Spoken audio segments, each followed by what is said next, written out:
Hi, boys and girls. It's Mr. Wasemann, and we are at that point in our endangered species research project that we want to tie everything together with some completed slides.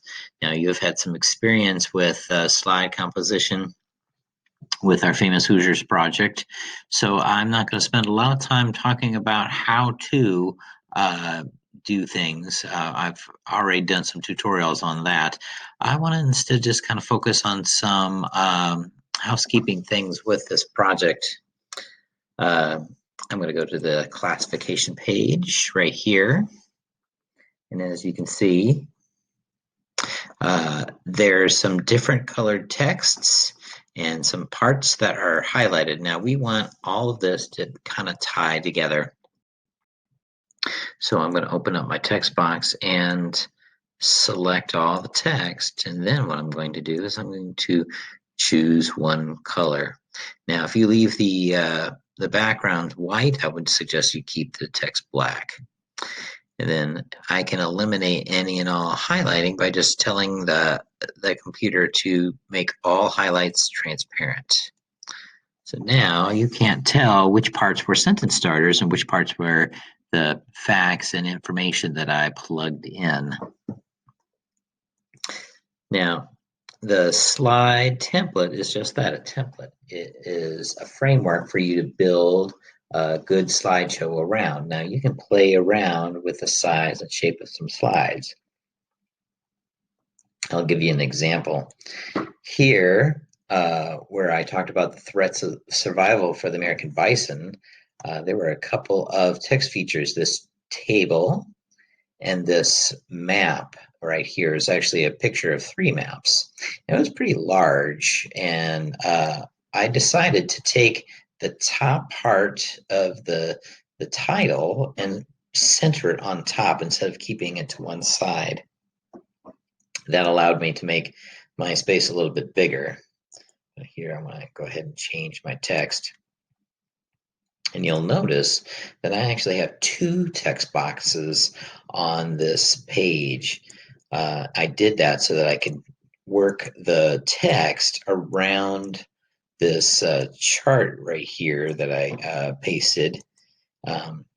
Because if I kept it at one text box, it would have to remain rectangular. By creating 2 text boxes, I could put different pieces of text around the graphic. Okay. I'm going to toggle back to my leatherback sea turtle page. Now, you'll notice that on the threats to survival, I have a GIF from, yes, Finding Nemo, where there was a role that both jellyfish and sea turtles played in the movie. And I stuck that GIF as my background.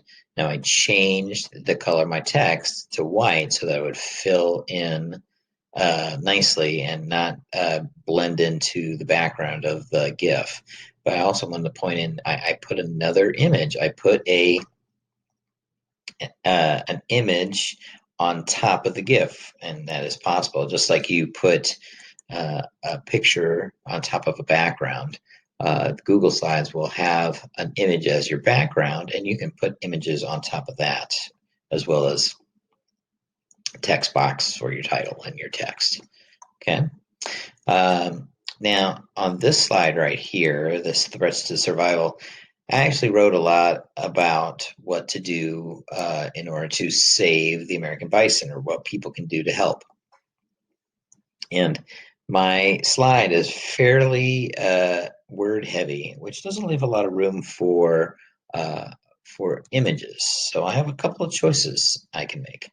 One is that I can split this slide into 2 and limit the amount of text on one slide, so I have more room for pictures and so forth.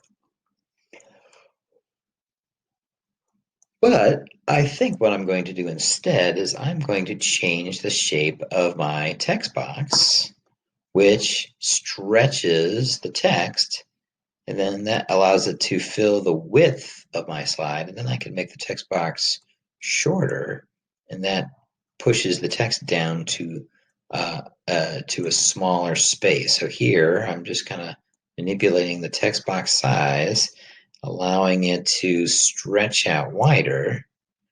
I'm looking to move that word them into the previous sentence, and by just making it a little bit wider here and there, there you go. It pushes it down, so I lost another line, so I can push the text down a little bit further lower, and then I can put a picture towards the top. Okay. Change the text color so that it all matches. It looks like it's all together. So if I have a picture, and this is a picture of a bison living on a ranch or a farm, I can just grab that picture and I can bring it to my slide like so. Just drop it in, and I could put that at the top part of my slide here, but it's a little more squarish than it is long and skinny. So I could play around with the layout a little bit. So I could crop it to make it longer and then stretch it out skinnier. But I think what I'm going to do is I'm going to do the same thing I did in the previous slide, which is make two text boxes. So I'm going to select some text and then delete it. And then I'm going to push this text box down like so. So this portion of the text can fill the entire bottom of my slide. Then I'll just put another text box here. And you'll see some helpful lines just kind of pop into place. And then I copy the text that I took out and then just pasted it back in. So now, once again, the text works around the image that I like. So all I have to do is kind of stretch it out. Now this title is a little bit taking up some space here, so I might move that up. And then I can do the same with this, and then stretch that out a little bit more. I have a little bit of text that's overlapping, so maybe I'll make this picture a little bit smaller. And by doing so, I can stretch this box out.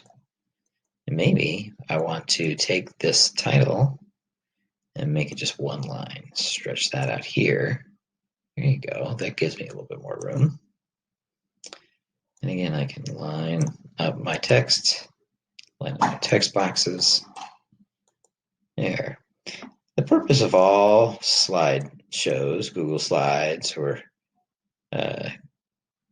the other brands, Microsoft and whatnot, is to find a way to present information in a meaningful way so that it is easy for consumers to absorb.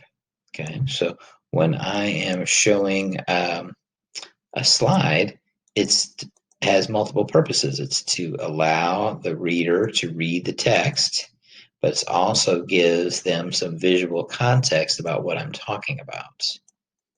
And that's the purpose of a slide, giving multiple ways to absorb information.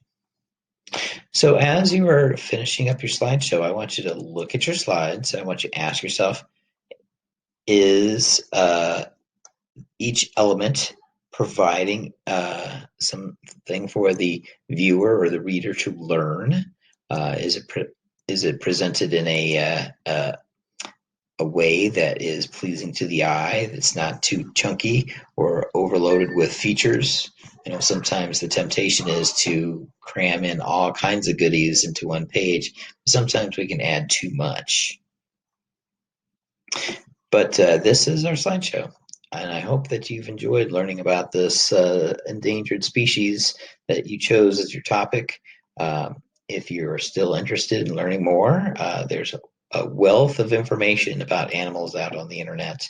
And if you enjoy learning about one endangered species, I would encourage you to pursue learning about more. So we'll talk again soon. Thanks.